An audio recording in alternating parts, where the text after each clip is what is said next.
Hello मेरे प्यारे बच्चों, क्या हाल चाल। बढ़िया साहब, उम्मीद है आप सभी अच्छे होंगे और तैयारी भी एकदम बेहतर तरीके से चल रही होगी। आपकी तैयारी को और भी बेहतर बनाने के लिए फिर से हम हाजिर हो गए हैं एक मजेदार वीडियो के साथ।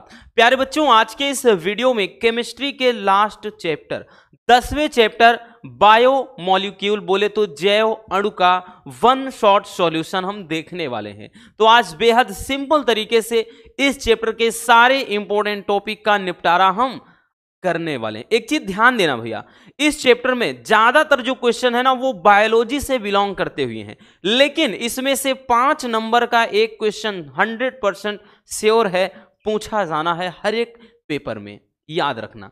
क्योंकि इसमें एक विटामिन हो गया आपके लॉन्ग वाले टॉपिक में, एक कार्बोहाइड्रेट हो गया, साथ ही प्रोटीन हो गया भैया, ग्लूकोज हो गया, ऐसे बहुत सारे टॉपिक, और एक डीएनए का सचित्र वर्णन जो पिछले साल ही देख लें तो 2 से 3 पेपर में पूछा था। तो इसमें कुछ ऐसे टॉपिक हैं जो बहुत ज्यादा पूछे जाते हैं। तो चलिए आज हम बहुत ही आसानी से इसको फिनिश करने वाले हैं। चलिए भैया, चैप्टर आपका है जैव अणु, ठीक, जैव अणु। और पहला ही टॉपिक हम देखेंगे कार्बोहाइड्रेट के बारे में। कार्बोहाइड्रेट क्या है, कार्बोहाइड्रेट का वर्गीकरण, ठीक, यही ज्यादा पूछा जाता है। ठीक, तो ये आज हम क्या देखेंगे भैया, सबसे पहला टॉपिक होगा हमारा कार्बोहाइड्रेट और साथ ही कार्बोहाइड्रेट का वर्गीकरण, कार्बोहाइड्रेट का वर्गीकरण समझेंगे। ठीक है भैया, चलिए तो बच्चों सबसे पहले हम जान लेते हैं कि कार्बोहाइड्रेट हैं क्या। कार्बोहाइड्रेट किसे कहते हैं, कभी कभार 2 नंबर में भी पूछता है, बट बच्चों ज्यादातर ये ना 5 नंबर में पूछा जाता है। ठीक है, तो कार्बोहाइड्रेट क्या है कि कार्बोहाइड्रेट ऐसे पॉलीहाइड्रॉक्सी यौगिक होते हैं जिनमें एल्डिहाइड या फिर कह लें कीटोनिक समूह उपस्थित होता है। ठीक, वो क्या होता है, कार्बोहाइड्रेट। ठीक, और ये क्या होते हैं भैया, कार्बन, हाइड्रोजन तथा ऑक्सीजन परमाणुओं से मिल करके ही बने होते हैं। और कार्बोहाइड्रेट व्यापक रूप से प्रकृति में भाई पौधों व जंतुओं में पाया जाता है। ठीक, जैसे भी कोई एग्जांपल उठा लो, C6H12O6 क्या है, ग्लूकोज तो है कार्बोहाइड्रेट ही। उसके बाद C12H22O11 क्या है भैया, शर्करा है। ठीक है, गन्ने की शर्करा, केन शुगर जिसको बोलते हैं। ठीक, तो यह बाकी सुक्रोज कह लें, तो ये क्या है, ये कार्बोहाइड्रेट ही तो है। किससे बना है, कार्बन, हाइड्रोजन, ऑक्सीजन से बना है भैया। तो सिंपल सी बात है। तो ये क्या होते हैं, पॉलीहाइड्रॉक्सी यौगिक होते हैं जिनमें एल्डिहाइड या कीटोनिक समूह, एल्डिहाइड व कीटोनिक क्यों कहते हैं, क्योंकि इसमें CHO भी उपस्थित होता है या फिर कह लें CO, तो इसीलिए इसको क्या कहा जाता है, एल्डिहाइड या कीटोनिक समूह इसमें पाया जाता है। ठीक, इसीलिए क्या इसको एक पॉलीहाइड्रॉक्सी यौगिक के रूप में देखते हैं। ठीक, तो ये तो रहा कार्बोहाइड्रेट की परिभाषा। क्या है, कार्बोहाइड्रेट की परिभाषा है। तो भैया चलिए अब देखते हैं कार्बोहाइड्रेट का वर्गीकरण। ठीक है भैया, चलिए अब यहां से शुरू होता है। ठीक, कार्बोहाइड्रेट का वर्गीकरण। तो सबसे पहले ध्यान समझिएगा, कार्बोहाइड्रेट के वर्गीकरण में सबसे पहले हम देखेंगे भैया भौतिक गुणों के आधार पर। किसके आधार पर बच्चों, तो भौतिक गुणों के आधार पर। तो भैया भौतिक गुणों के आधार पर हम कार्बोहाइड्रेट को 2 तरह से डिवाइड करते हैं, 2 रूपों में। पहला होता है शर्करा, दूसरा होता है अशर्करा। अब देखिए शर्करा अशर्करा होता क्या है, 2023 में ये पूछा था, क्योंकि कभी कभार शर्करा और अशर्करा को पूछ लेता है। ठीक, अंतर पूछ लिया जाता है, ठीक है, या फिर परिभाषा के तौर पर पूछ लेता है, तो कैसे भी पूछे हमको इससे कोई दिक्कत नहीं। ठीक, ये शर्करा होते क्या है, शुगर, नॉन शुगर, भाई जो स्वाद में मीठे हों, लाइक दैट। जैसे भैया अगर देखा जाए तो जो स्वाद में मीठे हो, जैसे गन्ने में अगर देख लो भाई ग्लूकोज, जैसे अंगूर में हो गया, आम का रस हो गया, गन्ने का रस हो गया। ठीक, तो ये सब क्या है, स्वाद में मीठे होते हैं, तो ये शर्करा के कैटेगरी में आएंगे। ठीक, शर्करा के श्रेणी में आएंगे। ठीक, जैसे ग्लूकोज हमने बताया ना, फ्रक्टोज हो गया, उसके बाद जैसे सुक्रोज हो गया, ये सब के सब शर्करा में आते हैं। और जो नॉन शुगर होते हैं अशर्करा, अशर्करा में जो स्वाद में मीठे ना हो, ठीक, स्वाद में मीठे ना होते हैं, इनके स्वाद ही नहीं होता है। ठीक, वो जनरली क्या होते हैं, ज्यादातर भैया वो प्लांट्स वगैरह में पाए जाते हैं। ठीक है, तो सबसे पहले हम जान लेते हैं शर्करा के बारे में, फिर उसको समझेंगे डिटेल्स में।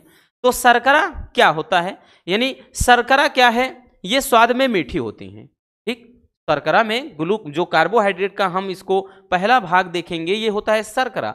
तो शर्करा क्या है, स्वाद में मीठी होती है। ये जल में भैया क्या है, विलेय है, जल में घुल जाएगा। और ये क्रिस्टलीय ठोस अवस्था में पाए जाते हैं। क्रिस्टलीय ठोस का मतलब ये कुछ मतलब ऐसे नहीं एकदम मतलब पूरी तरह से एक गोंद की तरह हो या एकदम से पानी की तरह हो या फिर ऐसे नहीं, ये क्रिस्टलीय ठोस। जैसे साल्ट होता है ना, नमक होता है, नमक के कण होते हैं, आप हाथ में लेकर भाई उसको अगर रगड़ोगे तो थोड़ा कुछ फील होता है। तो इस तरह से ये क्रिस्टलीय ठोस अवस्था में पाए जाते हैं। लाइक दैट एग्जाम्पल के थ्रू भैया जैसे glucose, fructose, sucrose, lactose, maltose, ये सारे के सारे क्या है, शर्करा है, शुगर है। ठीक है, तो ये भौतिक गुणों के आधार पर भैया पहला जो कार्बोहाइड्रेट होगा वो होगा शर्करा। ठीक है, चलिए अब हम देख लेते हैं भैया नॉन शुगर यानी अशर्करा को। तो स्क्रीनशॉट करना हो कर लीजिए। चलिए भैया अब देखते हैं अशर्करा, नॉन शुगर। अशर्करा क्या होता है, देखिए अशर्करा हमने बताया ना, आप लिख सकते हैं भैया नॉन शुगर। ठीक है,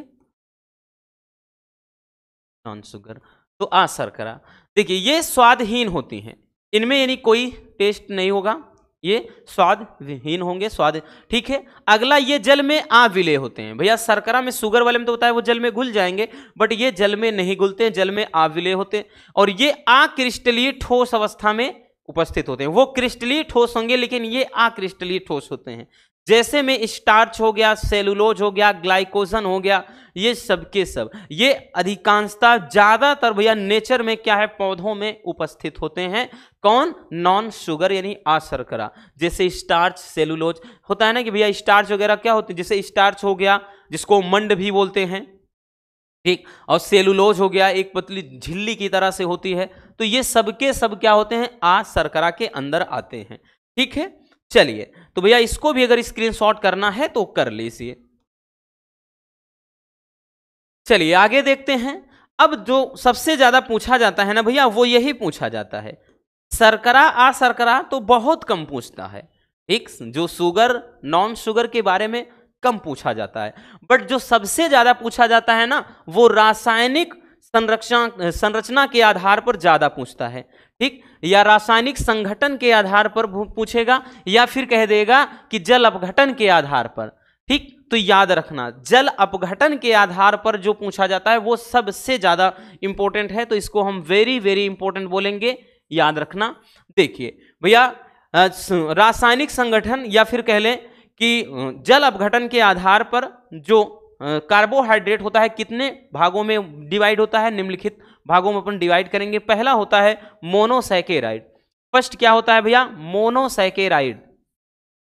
मोनोसैकेराइड किसे कहते हैं, ध्यान से समझिएगा, एक एक करते बढ़िया से समझते चलना, क्योंकि बहुविकल्पी में भी बच्चों बहुत ज्यादा पूछा जाता है।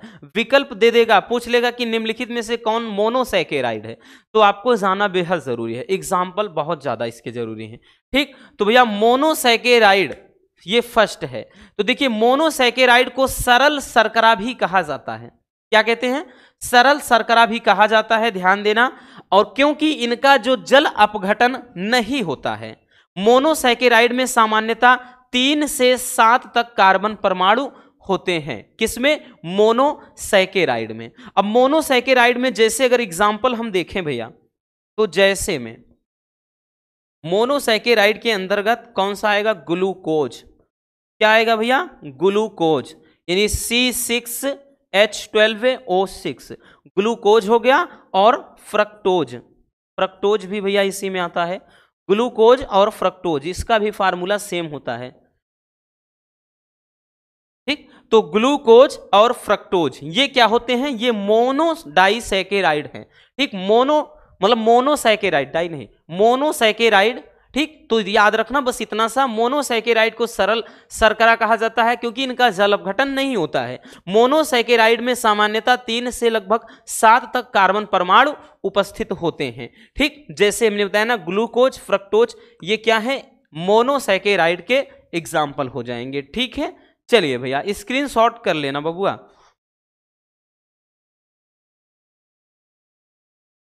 हो गया ना, चलिए आगे चलते हैं। अब दूसरा देखते हैं डाइसैकेराइड। डाइसैकेराइड क्या है, ध्यान से समझिएगा। डाइसैकेराइड होता क्या है? देखिए, डाइसैकेराइड वे शर्कराएं होती हैं जो जल अपघटन पर मोनोसैकेराइड के 2 अणु देती हैं, जैसे सुक्रोज, माल्टोज आदि। क्या बताया गया, ध्यान से समझिएगा कि डाइसैकेराइड, डाई का मतलब होता है 2, यानी अब की बार जब क्या हो जाएगा, डाइसैकेराइड का जल अपघटन हम कराएंगे तो मोनोसैकेराइड के 2 अणु बन जाते हैं। ठीक, तो वो क्या कहलाते हैं, डाइसैकेराइड, जैसे में सुक्रोज और माल्टोज। तो भैया एक मतलब हम रिएक्शन के माध्यम से समझते हैं। जैसे बच्चों अगर देख लें C12 H22 O11, ये क्या हो जाएगा, तो ये हो जाएगा सुक्रोज। इसका अपन कराते हैं जल अपघटन। क्या कराते हैं भैया, जल अपघटन कराते हैं H2O। तो इसका जल अपघटन अगर हम करा दें तो क्या बन जाएगा, तो ये मोनोसैकेराइड के 2 अणु दे देगा। मतलब यहां पे C12 तो है, CH ले लेते हैं। H भैया ध्यान देना H22 है और यहां 2 है तो 24 हो गया, तो H12 ले लेते हैं O6, और यहां पे टोटल कितना है, 12 है, 12, तो एक और ये अणु बन जाएगा C12 H22 O6। तो यहां पर अगर आप गौर फरमाएं तो भैया यहां पर ये क्या है, मोनोसैकेराइड, क्योंकि ये तो एक डाइसैकेराइड है, ये क्या है, सुक्रोज है। तो भैया जब सुक्रोज यानी क्या होता है, डाइसैकेराइड का जल अपघटन कराया गया है, क्योंकि ये जल है, तो जब जल अपघटन कराया गया है तो ये डाइसैकेराइड के 2 अणु बन रहे हैं। पहला क्या होता है, जैसे ये ग्लूकोज का फार्मूला है, तो यह ग्लूकोज का एक अणु बन जा रहा है, और दूसरा है फ्रक्टोज का फार्मूला, दोनों का सेम होता है, याद रखना। तो ये एक फ्रक्टोज के अणु, ठीक है, तो ये हो जाएगा डाइसैकेराइड। समझ में आ गया, मोनोसैकेराइड क्या है, डाइसैकेराइड। ठीक है, चलिए आगे चलते हैं, उसके पहले इसको स्क्रीनशॉट जरूर कर लेना। ठीक, चलिए भैया आगे चलते हैं हम। अब है नेक्स्ट पॉलीसैकेराइड। पॉलीसैकेराइड तीसरा है भैया, पॉलीसैकेराइड। अब देखिए, पॉली का मतलब होता है बहुत सारे, ठीक, या इसी को हम मतलब यहाँ पे जैसे भाई पॉली का मतलब होता है एक बहुत सारे, ठीक है ना, जैसे बहुलक वगैरह आपने पढ़ा है ना मैथमेटिक्स में बहुत पहले, तो उसी तरह से ये पॉली का मतलब ही होता है बहुत सारे।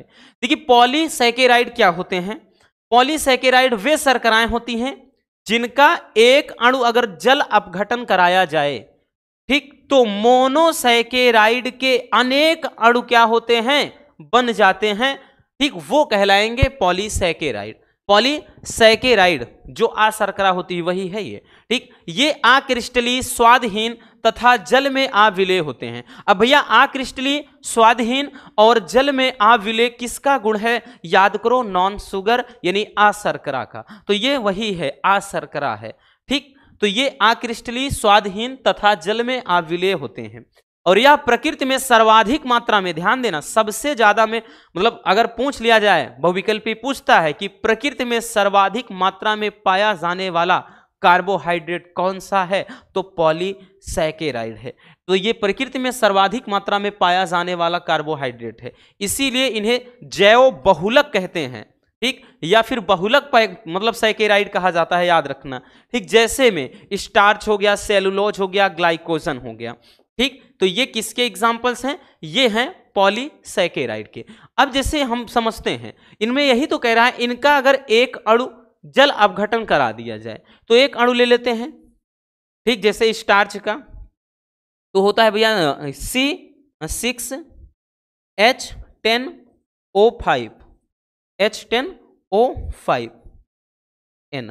अब उसके बाद इसका जल अपघटन करा देते हैं, यहाँ N अणु जल के ले लेते हैं, जल अपघटन अगर हम करा देंगे तो भैया जल अपघटन करा देते हैं तो ये बनेगा क्या, ठीक, क्या बनेगा, ध्यान समझिएगा, C6 है तो भैया यहाँ C6 रहेगा, H ध्यान देना यहाँ पे 10 है और यहाँ पे 2 है, तो O मतलब H12 है, O6 यहाँ पे 5 है, एक यहाँ का है ना, तो O6 हो गया।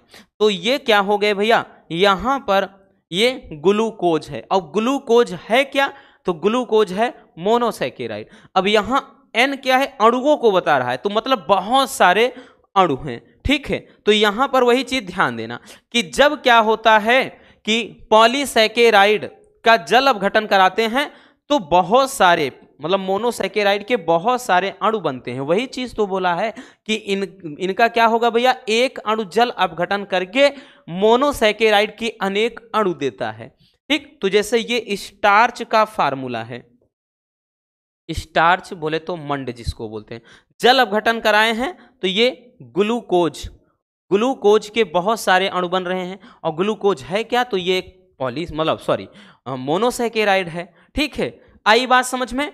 तो भैया पहला हो गया किसके आधार पर, तो पहला हमने देखा भौतिक गुणों के आधार पर, कौन सा, तो देखा आपने शर्करा अशर्करा। फिर हमने देख लिया जल अपघटन के आधार पर, तो हमने भी इसमें भी 3 देखा, मोनोसैकेराइड, डाइसैकेराइड, पॉलीसैकेराइड। ठीक है, तो इतना समझ में आ गया भैया। चलिए जल्दी से इसको स्क्रीनशॉट कर लीजिए।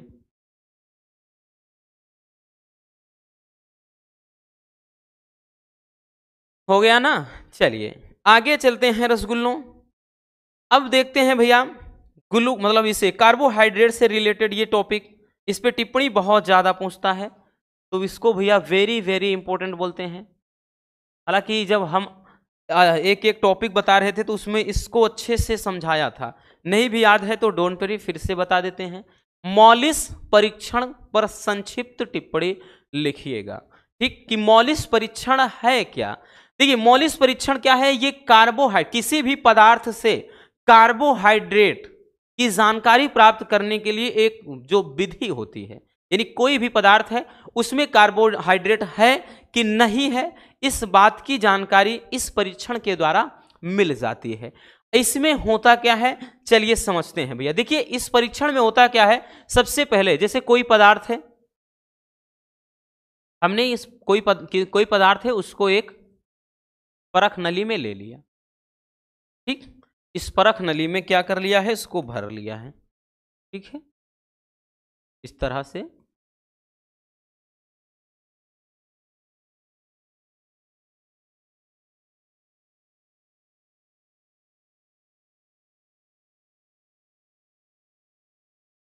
ऐसे देखिए हमने यहां ले लिया। ठीक, इसमें होता क्या है कि जब भी किसी पदार्थ का परीक्षण करना हो तो करते क्या है भैया, तो उस पदार्थ के सबसे पहले करते क्या है, पदार्थ के ये जो जलीय विलयन में इसमें 2 ml, इसमें करते क्या है 2 ml, कितना भैया 2 ml, 2 ml क्या मिला देते हैं, मॉलिस अभिकर्मक। क्या मिलाते हैं, मॉलिस अभिकर्मक मिला देते हैं, मॉलिस अभिकर्मक। अब मॉलिस अभिकर्मक होता क्या है, तो मॉलिस अभिकर्मक क्या होता है, ध्यान से समझना भैया। तो ये जो मॉलिस अभिकर्मक होता है ये अल्फा नेफ्थाल, ये पदार्थ है अल्फा नेफ्थाल का, ये होता है मतलब अल्फा नेफ्थाल का ये भैया 10% C2H5OH का विलयन होता है। ठीक, अल्फा नेफ्थाल के 10% एल्कोहलिक विलयन को ही सामूहिक रूप से कहा जाता है मॉलिस अभिकर्मक। ठीक, तो इसमें ये चीज क्या करते हैं, डाल देते हैं। अब डालने के बाद फिर करते क्या है भैया, तो डालने के बाद यहां पर इस परख नली की सतह से बूंद बूंद करके, यानी इस परख नली की दीवार की सहारे, परख नली को हिलाते डुलाते भी नहीं है, और इस दीवार के सहारे भैया इसमें क्या करते हैं, बूंद बूंद करके क्या चीज प्रवाहित किया जाता है, H2SO4 सल्फ्यूरिक अम्ल को डालते हैं। अब डालने के बाद भैया होता क्या है कि जैसे अगर ऊपर से ये चीज डाला गया है और ये चीज है, इन दोनों के बीच में, इन दोनों के बीच में यहां पर एक लाल या फिर भूरे रंग का एक वलय बनता है भैया। ठीक है, जो क्या करता है, बाद में क्या हो जाता है, बैगनी रंग का छल्ला बन जाता है। तो इससे इस बात की जानकारी हो जाती है कि भैया इसमें क्या है, कार्बोहाइड्रेट है। कार्बोहाइड्रेट है। अगर ऐसा नहीं होता है तो मान लेते हैं कि कार्बोहाइड्रेट नहीं है। तो अब तो समझ में आ गया, अब रटने की जरूरत नहीं है, अब लॉजिक को समझते हैं, मतलब क्या लिखना है। ठीक, ऐसा दिखने में तो भाई आपको लगेगा कि हाँ बहुत ज्यादा लंबा है, लेकिन ऐसा कुछ भी नहीं है भैया। लिखेंगे कि इस पदार्थ मतलब इस परीक्षण के लिए किसी पदार्थ के जलीय विलयन में, तो भैया हमने बताया ना कोई पदार्थ ले लेते हैं, ये कोई पदार्थ है, उसके मतलब जलीय विलयन में 2 ml है ना, कि भैया 2 ml, यहां 2 ml मॉलिस अभिकर्मक ले लेते हैं। अब मॉलिस अभिकर्मक होता क्या है, अल्फा नेफ्थॉल का एथिल एल्कोहल में 10% विलयन, तो अल्फा नेफ्थॉल का वही चीज ना 10% एथिल एल्कोहल का विलयन, तो यही पूरा सामूहिक रूप से क्या कहलाता है, तो यही सामूहिक रूप से कहलाता है भैया क्या चीज, मॉलिस अभिकर्मक। तो इसको बच्चों इसमें डाल देते हैं।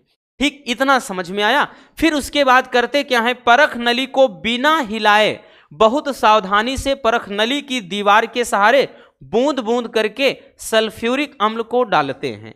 फिर यदि 2 परतों के बीच में, अब भाई 2 लेयर बनेगा, जाहिर सी बात, एक तो नीचे है ये चीज, ऊपर से वो डाला जा रहा है, तो 2 परतों के बीच में यदि लाल या फिर भूरे रंग का एक छल्ला बनता है, ठीक है, जो कुछ समय के बाद क्या हो जाएगा, बैगनी रंग का हो जाता है। अगर ऐसा होता है तो कार्बोहाइड्रेट की उपस्थिति सुनिश्चित है, यानी निश्चित है। ठीक, तो मतलब इस तरह से पूरा पता चल जाता है कि हाँ इस सॉल्यूशन में, इस पदार्थ में, इस विलयन में क्या है, कार्बोहाइड्रेट की मात्रा है। तो यही हो जाता है मॉलिस परीक्षण, बहुत ही ज्यादा इंपॉर्टेंट है। चलिए जल्दी से इसको भी स्क्रीनशॉट कर लीजिए।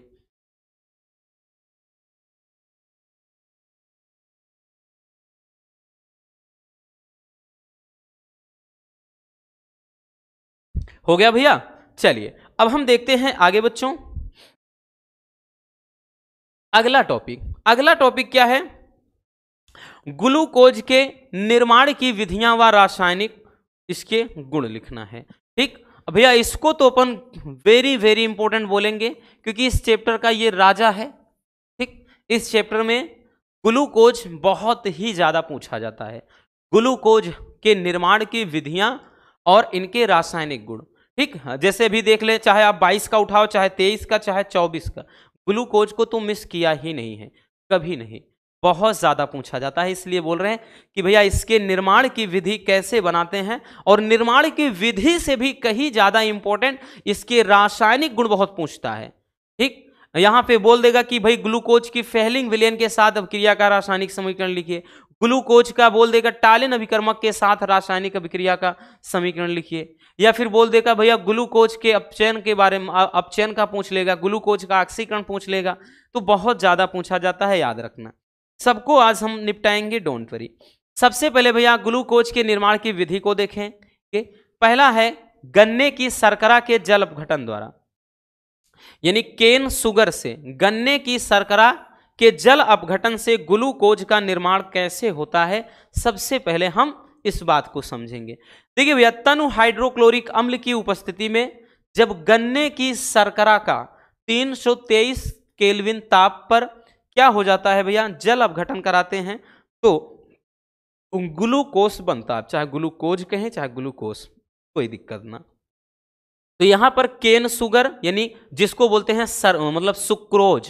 ठीक, तो सुक्रोज यहां पर हम ले लेते हैं भैया C12H22O11, ये सुक्रोज हो गया। केन शुगर बोले तो गन्ने की शर्करा, क्या हो गया भैया, गन्ने की शर्करा हो गया। इसका कराते हैं जल अपघटन, सिंपल सा रिएक्शन है, इसका कराएंगे जल अपघटन। ठीक है ना। देखिए जल अपघटन जब कराते हैं तो भैया ध्यान देना क्या चीज बन जाएगा, तो बनाना है ग्लूकोज। अब ग्लूकोज बनाएंगे तो हो जाएगा C6 हो जाएगा। ठीक, H अभी देखा था इसके पहले, H12 हो जाएगा और O6 हो जाएगा। तो यहां से भैया अब बचा क्या, क्योंकि C6 निकाल लिया, C6 बच गया है, H यहां 22 और 2 ये 24 हो गया। ठीक, और यहां पे उसके बाद ये क्या है 11 है और एक ये 12 हो गया, यानी ये तो भाई क्या है अब 12 बच गया, ये भी 6, तो फिर से वही चीज बन जाएगा C6H12O6, ये बन जाएगा। ठीक है, तो ये हो जाएगा क्या चीज भैया, तो ये हो जाएगा ग्लूकोज का निर्माण, क्योंकि बना क्या है, तो इसमें बन गया है ग्लूकोज, ठीक, ग्लूकोज बन गया है और साथ में फ्रक्टोज बन गया है। क्या चीज भैया, फ्रक्टोज बन गया है।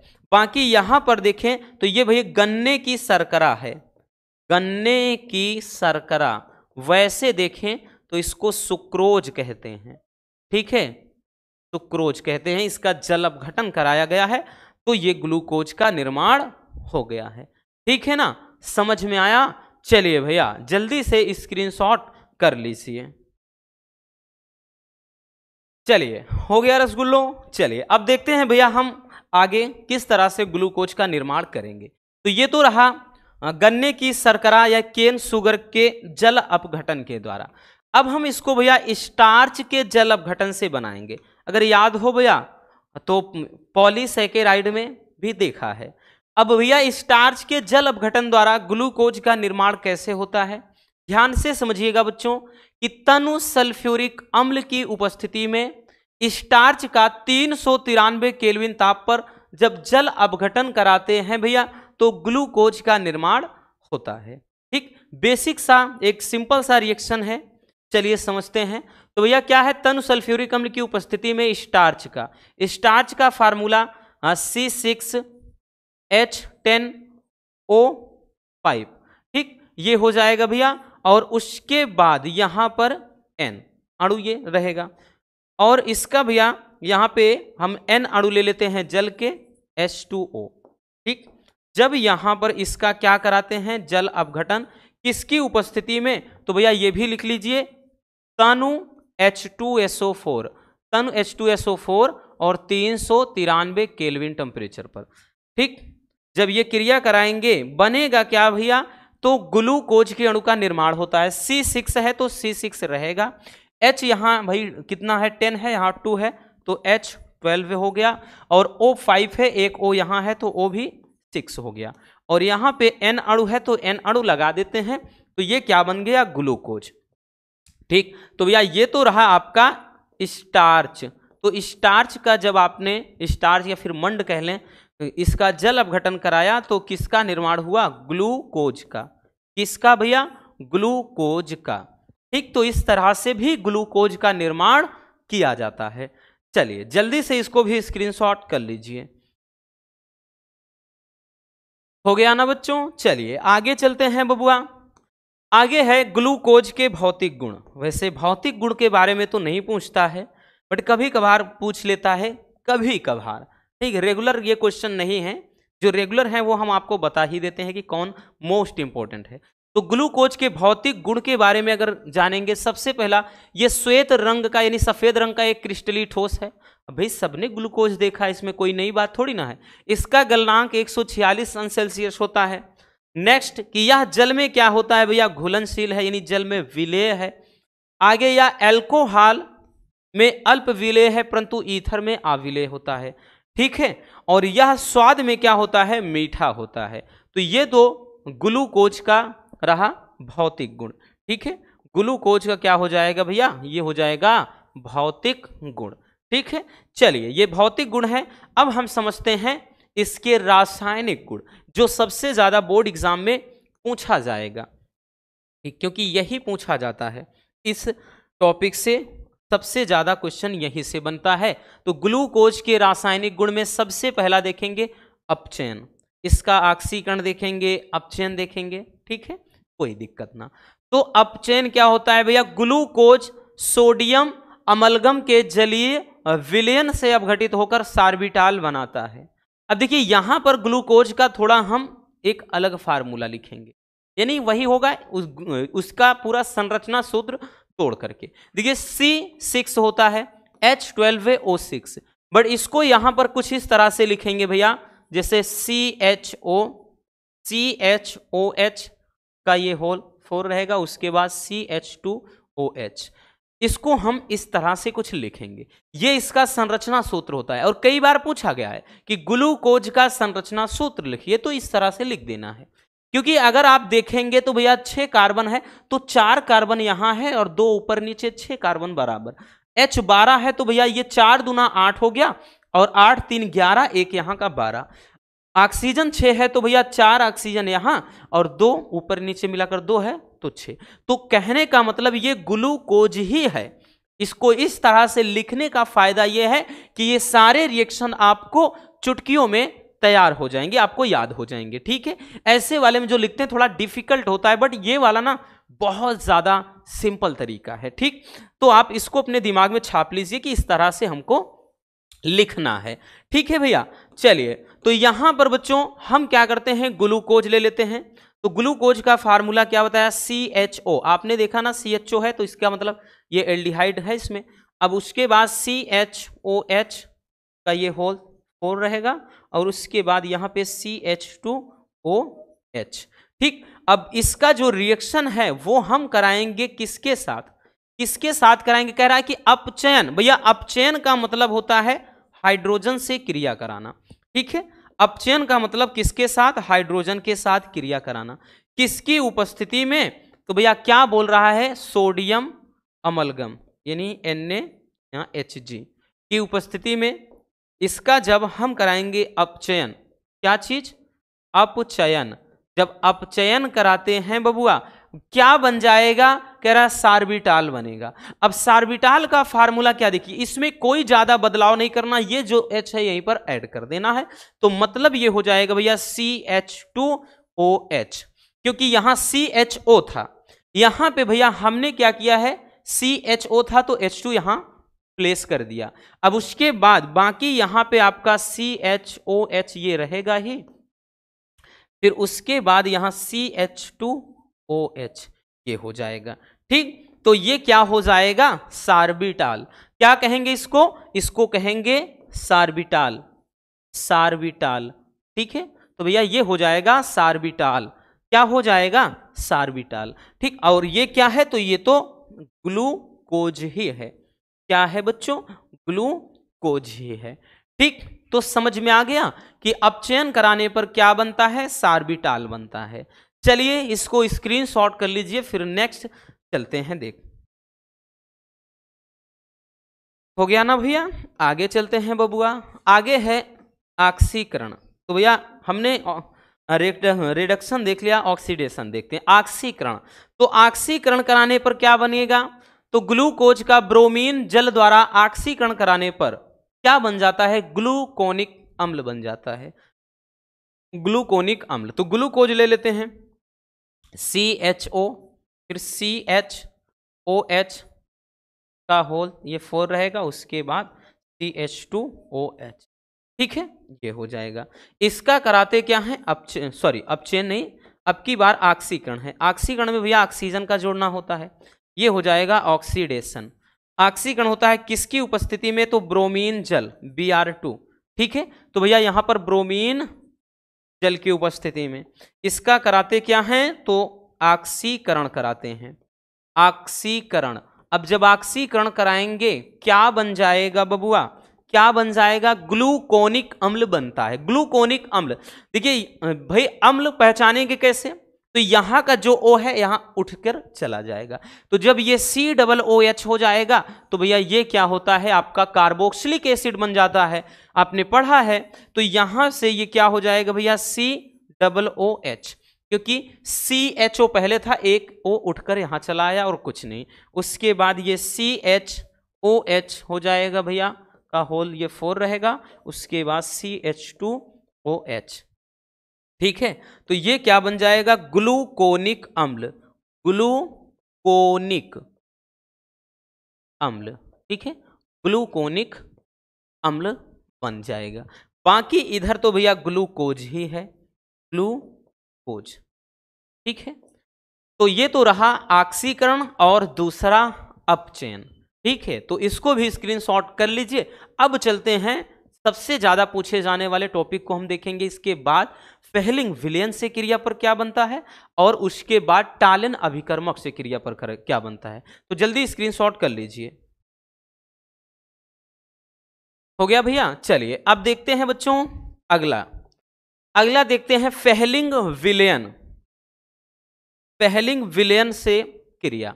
ठीक है, अब देखिए बच्चों फेहलिंग विलयन के साथ क्रिया कराने पर क्या बनता है, तो ग्लूकोज की क्रिया जब फेहलिंग विलेन के साथ कराई जाती है तो Cu2O का लाल अवक्षेप बनता है, यानी क्यूप्रस ऑक्साइड का लाल अवक्षेप बनेगा।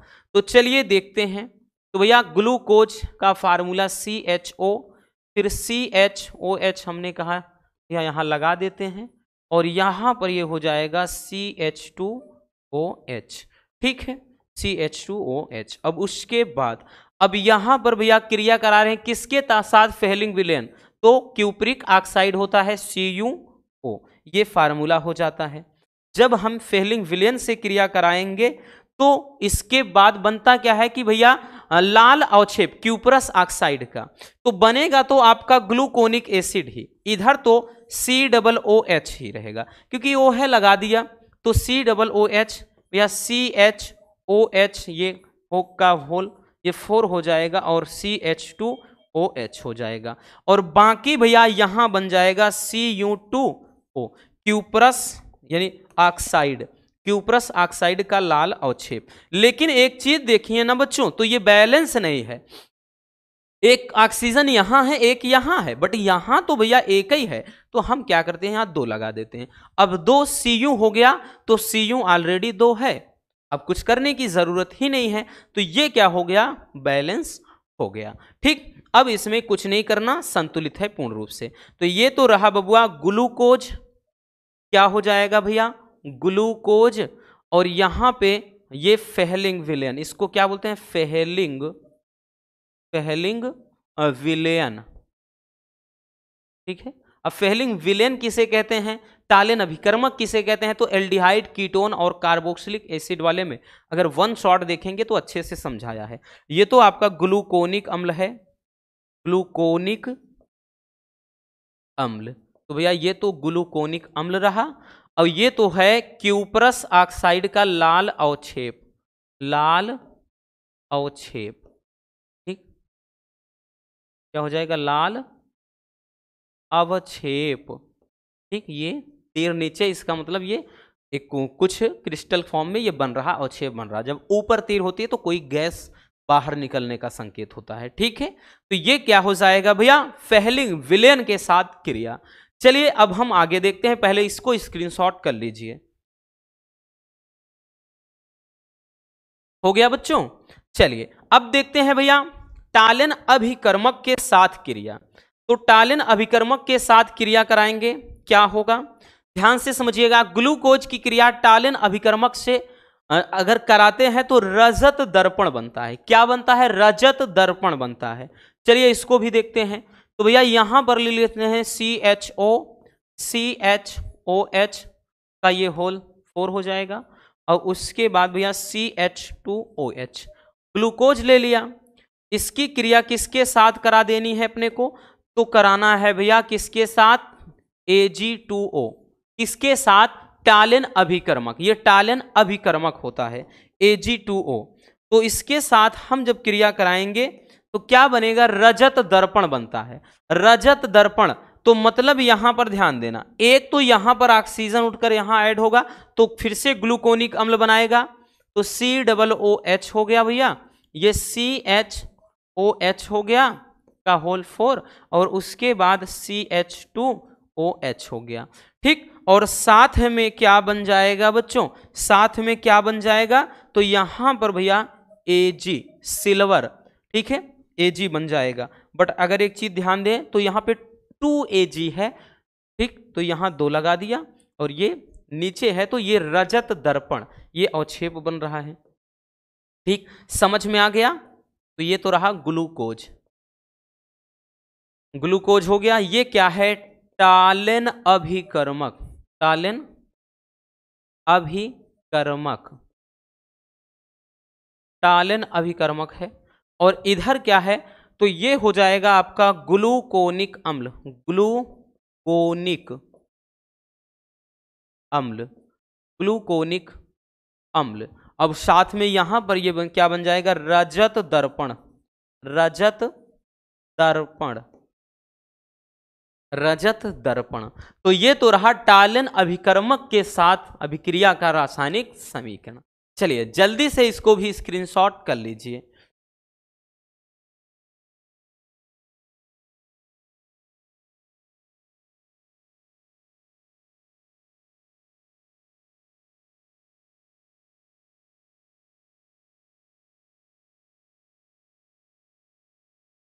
हो गया ना। चलिए अब देखते हैं अगला टॉपिक। हमारा नेक्स्ट टॉपिक क्या है, विटामिन के बारे में, ठीक है। और ये भी मोस्ट इंपॉर्टेंट है, लॉन्ग में पूछा जाएगा, तो भैया वेरी वेरी इंपॉर्टेंट इसको बोलेंगे, क्योंकि ये लॉन्ग फॉर्मेट में रहेगा आपका हमेशा। ये 5 नंबर में नहीं आया तो 2 नंबर में श्योर है, कुंडली मारकर बैठ जाता है, यानी 2 नंबर में तो डेफिनेटली पूछा ही जाएगा शॉर्ट में। विटामिन क्या है भाई, पूछ लेगा किसी 2 विटामिन, मतलब विटामिन की कमी से रोगों के नाम लिखो, ऐसे पूछ लेगा। या विटामिन क्या है, पूछ लेगा किसी 2 विटामिन के नाम व रासायनिक, मतलब उनके रासायनिक नाम व स्रोत लिखिए, ऐसे पूछता है, ठीक है। तो डोंट वरी। देखिए भैया विटामिन होते क्या हैं, गाना सुना है ना कि दूबर पातर पिया में विटामिन की कमी है। अब भोजपुरी वाले पता नहीं क्या से क्या कर लेते हैं, ठीक, उनकी तो एक अलग ही दुनिया है, उनके बारे में तो ज्यादा कुछ कहा ही नहीं जा सकता। हाँ, तो भैया विटामिन होते क्या हैं पहले वो जान लेते हैं। ऐसे कार्बनिक यौगिक जो प्रोटीन, कार्बोहाइड्रेट और वसा से अलग हों, ठीक, तथा स्वास्थ्य व शारीरिक वृद्धि एवं पाचन क्षमता को बनाए रखने में ये अत्यंत क्या होते हैं भैया, सहायक होते हैं, तो उन्हें अपन क्या बोल देते हैं, विटामिन कहते हैं। अब विटामिन का वर्गीकरण देखना है और विटामिन के रासायनिक नाम व उनकी कमी से रोगों के बारे में पूरा डिटेल्स में समझना है। तो विटामिन तो हमने देख लिया क्या होते हैं, जो शरीर की वृद्धि या फिर के लिए पाचन क्षमता को या फिर जीने के लिए, ठीक है ना। जैसे हो ना, क्या होता है कि भाई सांसों की जरूरत है जैसे जिंदगी के लिए, तो भैया बस उसी तरह विटामिन की जरूरत है वैसे क्या है हमारे बॉडी के लिए, तो याद रखना, ठीक है। तो अब देखेंगे इसका वर्गीकरण। तो भैया विटामिन का वर्गीकरण, तो विटामिन कितने प्रकार का होता है वो जान लेते हैं। तो भैया विटामिन के वर्गीकरण के बारे में समझते हैं। तो विटामिन कितने प्रकार के हैं बबुआ, तो विटामिन 2 टाइप के हैं। कितने टाइप के हैं, तो 2 टाइप के हैं बच्चों, ध्यान से समझिएगा, ठीक। विटामिन कितने टाइप के, तो 2 टाइप के। कौन सा विटामिन, तो एक होता है बच्चों जल में घुलनशील, जल में घुलनशील, घुलनशील विटामिन, और दूसरा होता है भैया वसा में घुलनशील विटामिन। किससे, वसा में घुलनशील।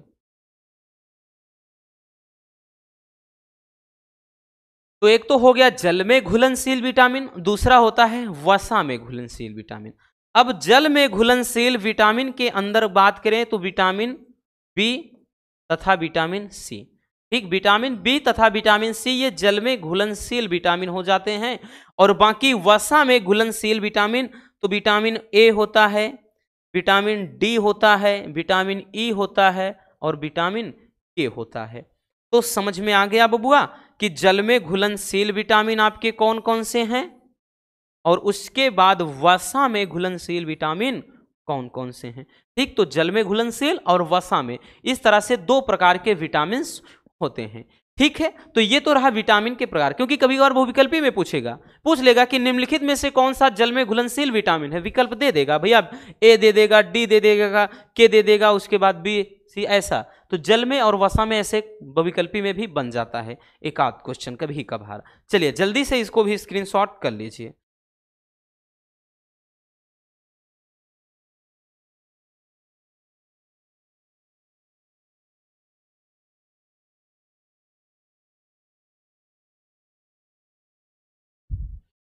हो गया, आगे चलते हैं। अब देखते हैं पूरा इसका हम ग्राफ बनाकर समझते हैं, पूरा ग्राफ के माध्यम से समझेंगे, तब आपको और भी ज्यादा मजा आएगा, ठीक है। पहले से ही छाप देंगे तो कुछ मजा आएगा नहीं।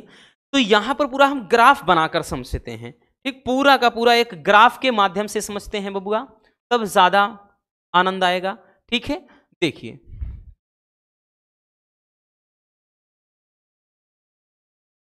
एक ग्राफ के माध्यम से हम समझते हैं, ग्राफ के माध्यम से, ठीक है, पूरा का पूरा एक ग्राफ के माध्यम से समझेंगे ना, उसका आनंद कुछ अलग ही रहेगा।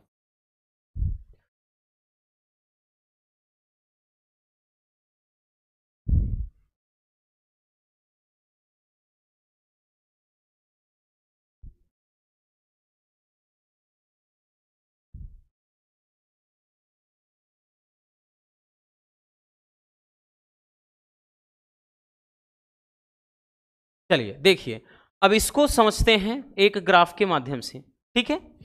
देखिए भैया, एक तरफ हम ले लेते हैं इधर, क्या हुआ, थोड़ा उधर जा रहा है, 1 मिनट 1 मिनट। हाँ दिखेगा तो ठीक है ना, दिख रहा है कि नहीं यहाँ तक? चलिए दिख रहा है। देखिए भैया यहाँ पे क्या है, विटामिन का नाम लिख लेते हैं। विटामिन के नाम, कौन सा विटामिन है? इधर भैया देखेंगे रासायनिक नाम, इनका रासायनिक नाम क्या है। फिर उसके बाद यहां देखेंगे स्रोत क्या है, कौन कौन से, और उसके बाद इधर कमी से रोग, कमी से रोग कि मतलब किस विटामिन की कमी से कौन सा रोग होता है, पूरा एकदम बढ़िया तरीके से समझेंगे। ठीक, तो सबसे पहले बच्चों देखिए हम देखते हैं सबसे पहले क्या चीज, विटामिन के नाम। तो यहां सारी विटामिन से लिख लेते हैं भैया, यहां पे क्या होता है पूरा लिख लेते हैं, विटामिन आपका ए। ठीक, विटामिन ए हो गया। उसके बाद दूसरा क्या हो गया, विटामिन बी हो गया। उसके बाद तीसरा विटामिन सी, और उसके बाद विटामिन डी, उसके बाद विटामिन ई, अब उसके बाद एक और विटामिन के, विटामिन के। तो सबके हमने नाम लिख लिए, ए डी मतलब A B C D E के, तो विटामिन के नाम हमने लिख लिया। ठीक है, अब देखिए बच्चों विटामिन के नाम लिखने के बाद हम रासायनिक नाम सबसे ज्यादा जानते हैं, मतलब सबसे ज्यादा जो पूछा जाता है उसको समझ लेते हैं रासायनिक नाम, क्योंकि बहुविकल्पी में रासायनिक दे देगा विटामिन डी का रासायनिक नाम क्या है, या देगा ऐसे कुछ भी देगा, कैल्सीफेराल किस विटामिन का रासायनिक नाम है, टोकोफेराल किस विटामिन का रासायनिक नाम है, तो जानना जरूरी है। ठीक है, तो पहले हम इसको मजे में समझते हैं, फिर एक ट्रिक के माध्यम से आपको समझाएंगे किस तरह से रासायनिक नाम याद करना है और कमी से रोग याद करना है, क्योंकि सबसे ज्यादा यही पूछा जाता है। तो भैया विटामिन ए का रासायनिक नाम होता है क्या, रेटिनाल। क्या होता है भैया, रेटिनाल होता है। ठीक, और विटामिन बी का रासायनिक नाम क्या होता है, थायमीन होता है। ठीक, विटामिन सी का क्या होता है, एस्कार्बिक अम्ल होता है, एस्कार्बिक अम्ल होता है। ठीक, अब उसके बाद डी का क्या होता है, कैल्सीफेराल होता है, कैल्सीफेराल, कैल्सीफेरॉल होता है। उसके बाद विटामिन ई का क्या होता है, टोकोफेराल होता है, टोकोफेराल होता है। और विटामिन के का क्या होता है, ये होता है भैया फिक्विनोन या फिलिक्वेनोन, कहीं कहीं लिखा रहता है।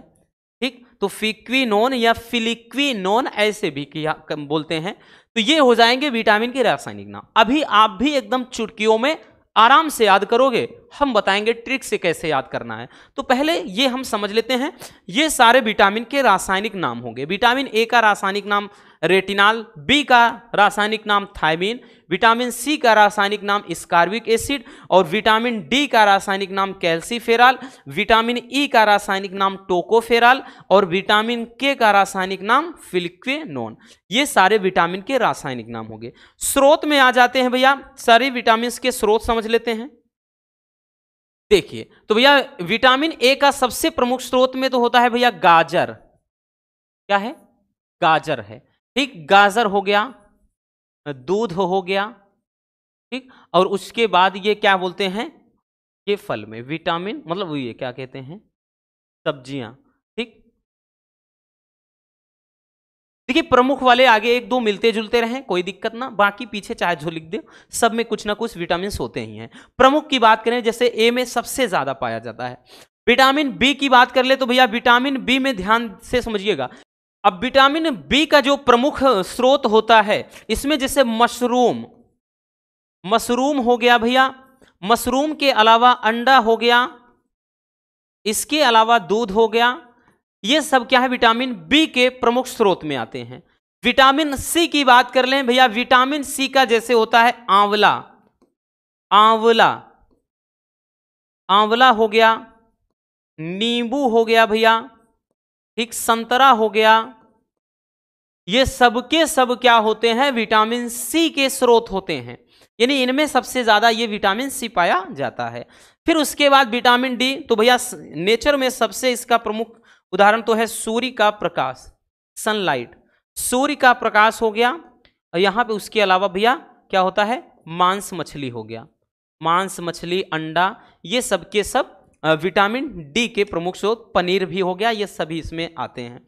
Next vitamin E, vitamin E का जो प्रमुख स्रोत होता है ना भैया, वो बीज वाले, जो भी आप ड्राई फ्रूट्स जैसे खाते हो, जैसे भाई काजू मतलब बादाम खा रहे हो, ठीक है, पिस्ता खा रहे हो, और साथ में मतलब जो फली वाली चीजें होती हैं, जो बीज मतलब जैसे चना हो गया, ठीक है, अब जैसे हमने बताया ना सोयाबीन हो गया, उसके मूंगफली हो गया, ये सब, तो ये बीज वाले जो होते हैं बीज, और साथ में जैसे हमने बताया ना अभी क्या चीज कि मूंगफली, मूंगफली, और उसके बाद सोयाबीन, ये इनका तेल भी, या फिर यही, ये सब के सब क्या है, विटामिन ई के प्रमुख स्रोत में आते हैं। फिर उसके बाद आ जाएगा भैया आपका विटामिन के। विटामिन के में सबसे जो प्रमुख होता है वो होता है हरी पत्तेदार सब्जियां, हरी पत्तेदार, हरी पत्तेदार सब्जी, ठीक है। तो हरी पत्तेदार जो सब्जियां होती हैं वो विटामिन ई के मतलब विटामिन के प्रमुख स्रोत होते हैं। तो ये तो हो गया भैया स्रोत। अब आता है बच्चों नेक्स्ट जो हो है वो है कमी से रोग। तो भैया किस विटामिन की कमी से बबुआ कौन सा रोग होता है, ये भी हमको जानना जरूरी है। ठीक, दो विटामिन ए की कमी से क्या होता है, तो रतौंधी होता है, रतौंधी क्या होता है भैया, रतौंधी होता है। ठीक, विटामिन बी की कमी से बेरी बेरी, बेरी बेरी है ना, लकवा जो रोग होता है वही बेरी बेरी होता है। ठीक, ये अब विटामिन सी की कमी से कौन सा होता है, तो ये स्कर्वी होता है, स्कर्वी। स्कर्वी क्या होता है, कैसा रोग है, जो मसूड़ों में सूजन आ जाता है, जैसे पायरिया वगैरह लग जाता है ना, जो पायरिया वगैरह लगता है, ठीक है, मसूड़ों में सूजन आता है, तो मतलब खून निकलने लगता है, दुर्गंध आती है, वो चीज। ठीक, तो ये पायरिया वगैरह जो लगता है, ठीक, तो ये हो जाएगा विटामिन सी की कमी से होने वाला रोग। अब विटामिन जो डी की कमी से होगा वो होगा, यहां पे होगा भैया ये रिकेट्स, रिकेट्स, या जिसको बोलते हैं सूखा रोग, सूखा रोग, इसकी कमी से कौन सा रोग, सूखा रोग। अब विटामिन ई की कमी से क्या होता है, बांझपन। ठीक, क्या होता है भैया, बांझपन, जिसको बोलते हैं नपुंसकता, ठीक है, नपुंसकता। ठीक है, ये विटामिन ई की कमी से। और विटामिन के की कमी से भैया जो रोग होता है वो होता है रक्ताल्पता। ठीक, या रक्त का थक्का ना बनना, रक्त का थक्का ना बनना। ठीक, जिसको हमने बताया ना रक्ताल्पता भी कह सकते हैं, रक्ताल्पता,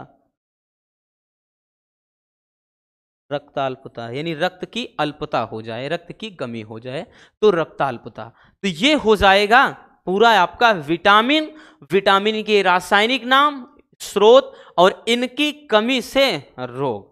तो इतना आपको अच्छे से समझ लेना, अच्छे से तैयार कर लेना। ये तैयार कर लिया तो भैया आपके 5 नंबर तो आपके जेब में है। अगर क्वेश्चन वैसे पूछेगा 100% इसमें कोई दो राय नहीं। अब इतने ज्यादा सेट बनते हैं भैया, किसके नसीब में है वो तो पेपर में ही पता चलेगा। चलिए जल्दी से स्क्रीनशॉट कर लीजिए इसको।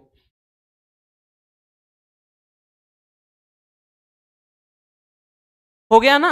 चलिए अब हम देखते हैं नेक्स्ट, आगे देखते हैं। अच्छा अभी हमने बताया था एक ट्रिक भी बताना है, फिर आगे समझेंगे भैया इसको थोड़ा एक ट्रिक के माध्यम से। हालांकि हमने कई बार ये ट्रिक बता दिया है, सबको पता ही चल गया होगा।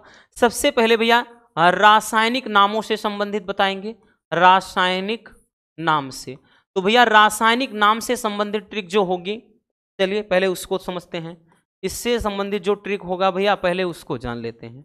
ठीक, तो इससे संबंधित जो ट्रिक है ना भैया वो क्या है, वो है कि रथ एक टॉफी या टॉफी जिसको बोलते हैं, ठीक, रथ एक टॉफी या टाफी ऐसे याद कर लो, वही होता है, वो टॉफी ही है बट टाफी सब कहते हैं। तो रथ एक टॉफी। अब देखिए भैया यहां से रा से रेटिनाल, ठीक, यानी जो विटामिन ए होगा, ऊपर लिखते भी चलना ये विटामिन ए है, तो रेटिनाल। और जो विटामिन बी होगा भैया वो थायमीन, यानी विटामिन बी का रासायनिक नाम कौन सा, थायमीन है। विटामिन आ जाएगा सी, तो विटामिन जो सी का रासायनिक नाम है भैया वो है एस्कार्बिक अम्ल। एस्कार्बिक अम्ल क्या हो जाएगा, एस्कार्बिक अम्ल हो जाएगा। और उसके बाद विटामिन जो डी होगा, डी का रासायनिक नाम होता है कैल्सीफेराल। कैल्सीफेराल, ठीक, कैल्सीफेराल। और यहां से भैया विटामिन ई जो हो जाएगा वो हो जाएगा क्या चीज, तो विटामिन जो ई हो जाएगा वो हो जाएगा टोकोफेराल। क्या हो जाएगा भैया, टोकोफेराल। और विटामिन जो के होगा बबुआ, इसका जो रासायनिक नाम हो जाएगा वो हो जाएगा क्या चीज, फिक्विनोन। फिक्विनोन या फिलिक्विनोन हमने बताया ना। तो ये सारे विटामिन के रासायनिक नाम कि रथ एक टाफी, रा से रेटिनाल, था से थायमीन, ए से एस्कार्बिक अम्ल, का से कैल्सीफेराल, टो से टोकोफेराल, फी से फिलिक्विनोन। तो ये एक ट्रिक के माध्यम से आप रासायनिक नामों को याद कर सकते हैं।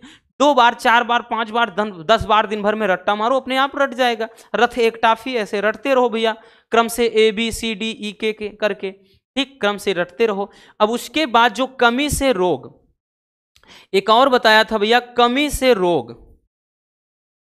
कमी से रोग। तो कमी से रोग से संबंधित भी हमने एक ट्रिक बताया था आपको, अगर याद हो तब, ना याद हो तब कोई दिक्कत ना, हम तो हैं ही, फिर से बता दे रहे हैं। तो भैया कमी से रोग से संबंधित एक ट्रिक बताया था कि रवि सर वहां थक गए, ठीक, रवि, देखिए हालांकि ये रवि शुद्ध नहीं है, रवि यही शुद्ध होता है, ठीक, ये रवि होता है। तो यहां रवि, उसके बाद सर वहां थक गए, ठीक। तो एक मतलब यहां से एक प्रॉपर तरीके से तो नहीं होता है भैया इसमें, बट एक अनुमानता भैया आप समझ ही जाएंगे कि रवि सर वहां थक गए। रा से हमने बताया ना, तो यहां से रा से रतौंधी, बी का मतलब यहां आप बेरी बेरी समझिए, बेरी बेरी। सा का मतलब यहां पे स्कर्वी, ठीक है। और ये रा का मतलब क्या होता है भैया, रा का मतलब होता है रिकेट्स। रिकेट्स, एक मिनट थोड़ा, ये तो स्कर्वी रहा, और यहीं पे लिख देते हैं रिकेट्स, ठीक। वहां पूरा का मतलब होता है बांझपन, बांझपन या, ठीक, मतलब हमने बताया। और थक का मतलब होता है थक्का ना बनना, तो यहां पे थक्का ना बनना।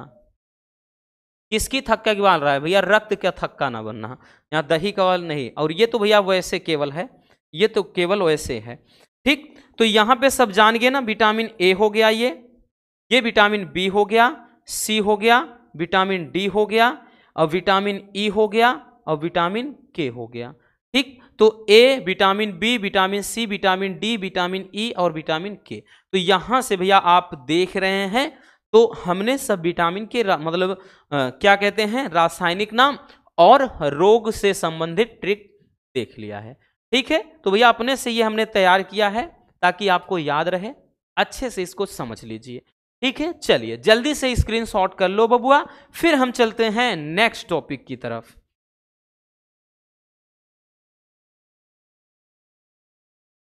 हो गया ना, अब तो याद हो जाएगा, दिक्कत नहीं होनी चाहिए। चलिए चलते हैं भाई, हम समझते हैं प्रोटीन के बारे में। 1 मिनट थोड़ा पानी पी लें, गला सूख रहा है।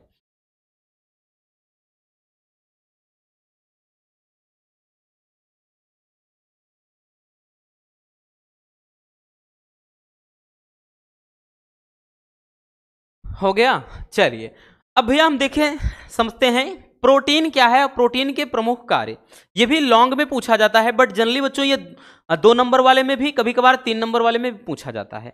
तो प्रोटीन क्या है चलिए समझते हैं, बहुत सिंपल सा टॉपिक है भैया। प्रोटीन होता क्या है, तो प्रोटीन उच्च अणुभार वाले नाइट्रोजन युक्त ये जटिल कार्बनिक यौगिक होते हैं। ठीक, आगे देखेंगे भैया, तो एमिनो अम्ल प्रोटीन की आधारभूत इकाई है, कौन, एमिनो एसिड। ठीक है, कभी कभार बहुविकल्प में पूछता है कि प्रोटीन की आधारभूत इकाई क्या है, किसे माना जाता है, तो एमिनो एसिड को। यह वनस्पतियों तथा जंतुओं में पाया जाता है।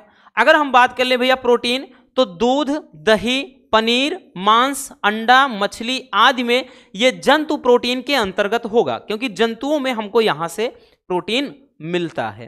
ठीक, और साथ में भैया अगर हम देखेंगे वनस्पति में, तो इसमें दाल, अनाज, मटर, फली, मूंगफली और सोयाबीन आदि से ये वनस्पतियों में हमको मिलता है। देखिए हमारे शरीर का सबसे प्रमुख जो घटक है वो क्या है, प्रोटीन। यानी शरीर को सबसे ज्यादा जिसकी नीड होती है, जिसकी जरूरत होती है, वो प्रोटीन ही है, क्योंकि प्रोटीन ही हमारे शरीर की वृद्धि व विकास में सबसे ज्यादा सहायक होता है और सबसे प्रमुख काम होता है, ये हमारी मांसपेशियों को क्या करता है भैया, उसका विकास करता है। तो पेशियों का विकास करने का सबसे प्रमुख श्रेय इसी को। इसीलिए जो जिम वाले लड़के होते हैं ना कि भाई बॉडी वो सॉडी बनाते हैं तगड़ा जा करके, तो वो प्रोटीन का इस्तेमाल करेंगे ज़्यादा से ज़्यादा, वो शेक बना करके भाई केले का दूध के साथ इस्तेमाल करेंगे, साथ में भैया वो क्या होता है जो प्रोटीन का पाउडर आता है ना उसका इस्तेमाल करते हैं।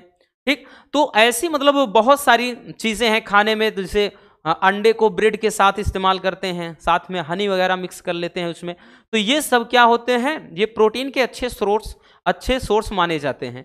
तो यहाँ से हमको प्रोटीन मिलता है। पनीर हो गया, तो ये सब सेवन करते हैं जो जिम जाते हैं। ठीक है, आगे देखिए कि भाई प्रोटीन के कार्य, तो प्रोटीन का जो कार्य होता है, इसका कार्य क्या है, पहला ये पेशियों का निर्माण करता है। हमने बताया ना जो पेशियां होती हैं यानी मसल्स को ज़्यादा से ज़्यादा गेन करना है तो प्रोटीन अपने भोजन में सबसे ज़्यादा शामिल करना होगा।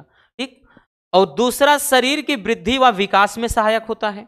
नेक्स्ट है भैया ये एंजाइम तथा हार्मोन्स का संश्लेषण करता है। अगला है क्षतिग्रस्त कोशिकाओं में सुधार, यानी शरीर में जो टूटी फूटी कोशिकाएं हैं उनकी मरम्मत करता है, याद रखना। और नेक्स्ट भैया एंटीबॉडी के रूप में, यानी ये प्रतिरक्षा तंत्र का भी काम करेगा, शरीर को रोगों से बचाएगा और साथ में ये शरीर में जो अन्य लिक्विड होते हैं उनके पीएच वैल्यू को भी कंट्रोल करता है। तो ये होता है प्रोटीन। चलिए स्क्रीनशॉट कर लीजिए। अब देखिए प्रोटीन का एक भैया प्राथमिक, द्वितीयक, तृतीयक संरचना भी पूछता है, तो उसको हमने अलग से जो बताया है वहां से देख लेना, प्राथमिक, द्वितीयक और तृतीयक इसकी संरचना। ज्यादातर तो क्वेश्चन इसी तरह की, भाई प्रोटीन क्या है, इस प्रोटीन का महत्व क्या होता है, ऐसे पूछ लेगा या फिर कार्य पूछेगा। ठीक है, चलिए स्क्रीनशॉट कर लीजिए। हो गया ना, आगे चलते हैं। अब देखिए हार्मोन्स क्या होता है। देखिए भैया हार्मोन्स क्या होते हैं और हार्मोन्स के कार्यों का उल्लेख करना है। हार्मोन्स हैं क्या, देखिए हार्मोन्स अगर हम बात कर लें तो हार्मोन्स के बारे में बात कर ले भैया, तो ये एक ऐसे रासायनिक पदार्थ होते हैं जो हमारे शरीर से ही उत्पन्न होंगे। जैसे प्रोटीन हो गया, विटामिन हो गया, वसा हो गया, कार्बोहाइड्रेट हो गया, तो इनको अपन भोजन के माध्यम से ग्रहण करते हैं। यानी भोजन जब हम करेंगे तो भोजन से ही हमारे शरीर को ये सारी चीजें मिलते हैं। बट बच्चों ये जो हार्मोन्स होते हैं ना, ये हमें भैया भोजन वगैरह से नहीं, यानी हमारे शरीर में ये ही क्या होते हैं, ये भाई हमारे शरीर में से ही ये स्रावित होते हैं और ये ग्लैंड्स ग्रंथियों के द्वारा स्रावित होंगे। ठीक, और इनका काम क्या होता है, ये स्रावित होंगे, जहां जरूरत होगी उस अंग तक ये पहुंचते हैं और अपना काम संपन्न करेंगे, फिर से ये विलुप्त होंगे, यानी फिर से नष्ट हो जाते हैं। ठीक है, जैसे भी देखिए आपको गुस्सा आ जाए, गुस्सा आ जाएगा तो भैया ऐसा तो है नहीं कि आप केवल मतलब 1 साल 2 साल गुस्सा ही रहोगे। अरे गुस्सा आएगा, कुछ टाइम के बाद ठंडा हो जाएगा। आपको किसी से प्रेम हो जाता है, अब प्रेम का मतलब प्रेम तो भैया लाइफ टाइम भी हो सकता है या फिर थोड़ी देर के लिए, लेकिन भावना की बात कर रहे हैं तो भैया वो भावनाएं कुछ टाइम के बाद थोड़ा खत्म हो जाएंगी, फिर से भावनाएं आएंगी, वो बात की बात है। ठीक, लेकिन ये चीज बाकी हमको ठंडी गर्मी का एहसास, ये सब जो एहसास कराते हैं तो हार्मोन से ही कराते हैं। किसी से नफरत हो रही, हार्मोन्स का किया धराया। ठीक, हाइपोथैलेमस अगर आपने पढ़ा होगा थोड़ा बहुत तो उसका ये सब उसकी करतूत होती है। ठीक है ना, याद रखना। तो यही भाई क्या होते हैं, ये सब काम करवाते कौन है, हार्मोन्स करवाते हैं।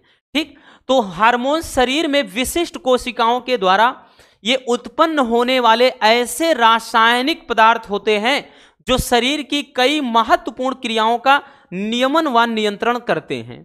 ये जिन कोशिकाओं में बनते हैं वहां से लक्ष्य कोशिकाओं तक रक्त के माध्यम से ही पहुंचते हैं। मतलब बनेंगे और जहां जरूरत है वहां पर ये पहुंच जाएंगे, और एक बार काम अगर संपन्न हो जाता है तो भैया ये क्या होते हैं, नष्ट हो जाएंगे। मतलब काम खत्म, ये खुद खत्म। जब फिर से कोई काम होना होगा तो फिर से हार्मोन्स उत्पन्न होगा, फिर से वो काम करेगा। तो ऐसे ही काम करता है, ये हार्मोन्स है।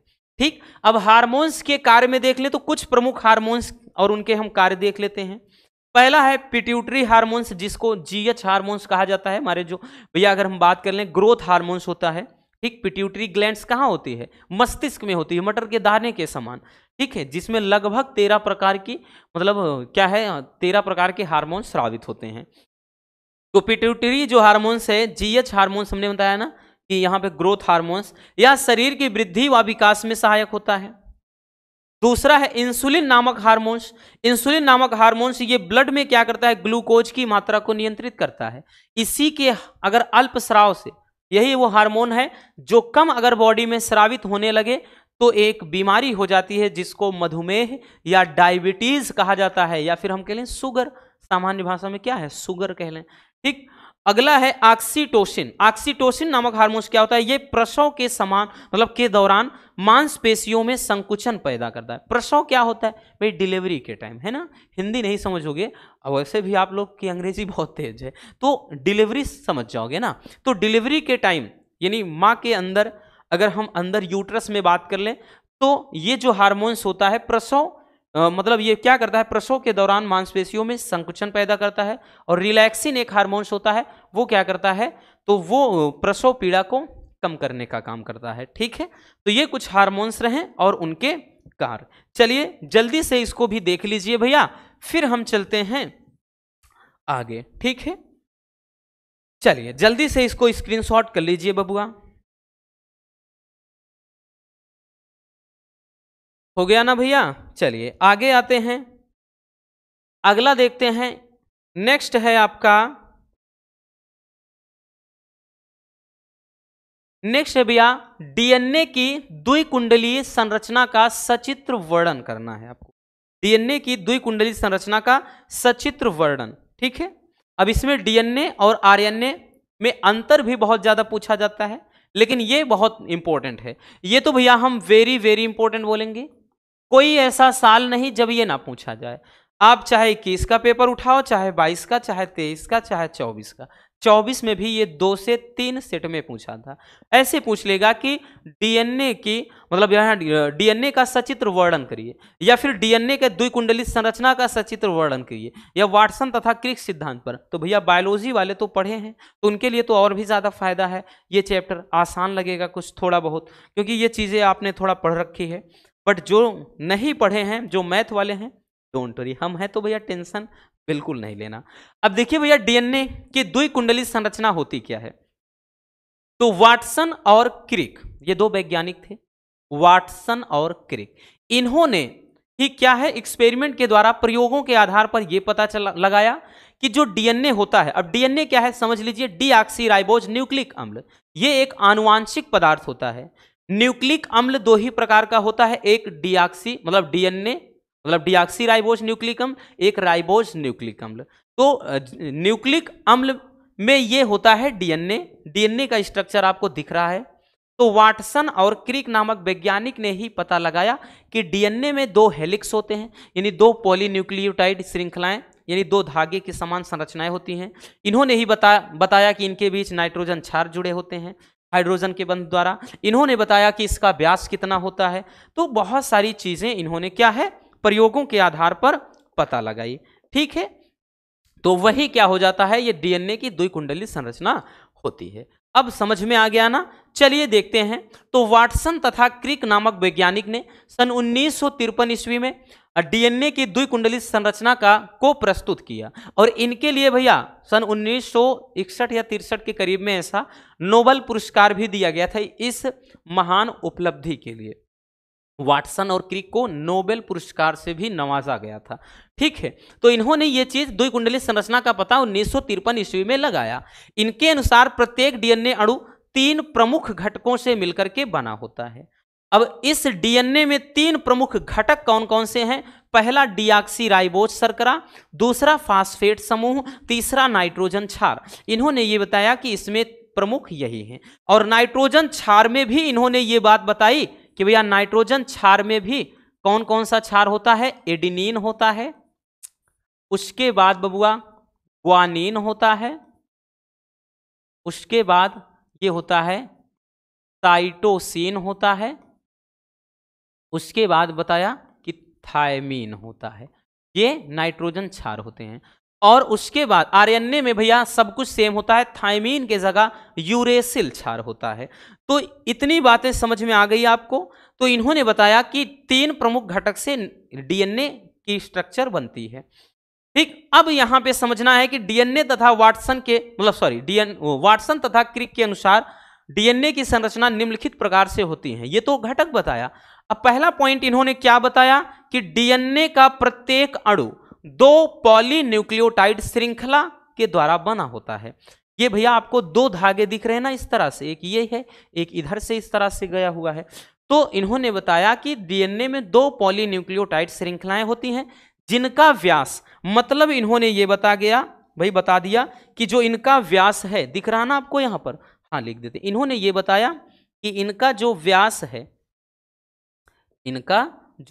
है 20 एंगस्ट्रॉम, 20 एंगस्ट्रॉम। ठीक, ये ऊपर देखा नहीं है तो यहाँ पे थोड़ा सा इन्होंने बताया कि इसका व्यास 20 एंगस्ट्रॉम होता है, पहला पॉइंट।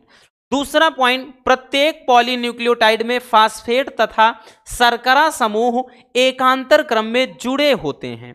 क्या चीज बताया कि फास्फेट और शर्करा समूह इसमें जुड़े होंगे। कह रहा है कि फास्फेट समूह एक तरफ की शर्करा के 5' कार्बन से और दूसरी तरफ की 3' कार्बन से जुड़ा होता है। चलिए समझते हैं इसको भी। इन्होंने ये बताया कि ये जो हेलिक्स हैं इसमें फास्फेट, ऐसे इसमें क्या होता है भैया, फास्फेट प्लस शर्करा, फिर फास्फेट प्लस शर्करा, यानी पी क्या है, फास्फेट से दर्शा रहे, PO4 ये ऋण आयन होता है, शर्करा तो यहाँ P प्लस S दर्शा रहे हैं, तो इसका मतलब समझ जाना ठीक कि ये फास्फेट प्लस शर्करा है, इस तरह से। ठीक, तो इन्होंने वही चीज बताया कि इसमें फास्फेट और शर्करा समूह एकांतर क्रम में इस तरह से जुड़े होते हैं, एक क्रम से ही, जिसमें फिर इन्होंने ये बताया कि जिसमें क्या होता है कि इनका जो एक ये धागा होगा एक तरफ के ये 5' कार्बन से जुड़ा होता है, तो यही भैया आकर के ये दूसरे तरफ के ये 3' कार्बन से जुड़ा होता है। अगर इधर ये 5' है तो इधर भी आकर ये 3' होगा। ठीक, तो यही चीज इन्होंने दूसरे पॉइंट में बता दिया। अब देखिए बबुआ तीसरे पॉइंट में क्या है। इन्होंने तीसरे पॉइंट में ये बताया कि दोनों पॉलीन्यूक्लियोटाइड श्रृंखलाएं नाइट्रोजन क्षार द्वारा जुड़े होते हैं, यानी इनके बीच ये जो भैया आपको दिख रही हैं, ये आपका ये ब्लू है, ग्रीन टाइप में कुछ ऐसा दिख रहा है ना, ये लाइनिंग वगैरह, ठीक, ब्लू में है, पिंक में है, तो ये नाइट्रोजन क्षार हैं। तो इन्होंने बताया कि नाइट्रोजन क्षार द्वारा ये दोनों श्रृंखलाएं, यानी दोनों धागे, ये दोनों जो धागे दिख रहे हैं इन्हीं के द्वारा जुड़ी हुई हैं। ठीक, जिनमें एडेनिन थायमीन के साथ हाइड्रोजन के द्विबंध से जुड़ा होता है और ग्वानिन साइटोसिन के साथ त्रिबंध से जुड़ता है। मतलब ये बात बताई कि इनके बीच, जैसे मान लेते हैं ये एडेनिन है, तो एडेनिन जैसे देखिएगा एडेनिन थायमीन के साथ, तो भैया थायमीन के साथ हाइड्रोजन के द्विबंध से जुड़ जाएगा। फिर इन्होंने बताया कि ग्वानिन जो होता है हाइड्रोजन के साथ, सॉरी साइटोसिन के साथ त्रिबंध से, तो देख रहे हैं ना भैया यहाँ 2 बंध से, ये 3 बंध से, तो इस तरह से ये आपस में जुड़े होते हैं।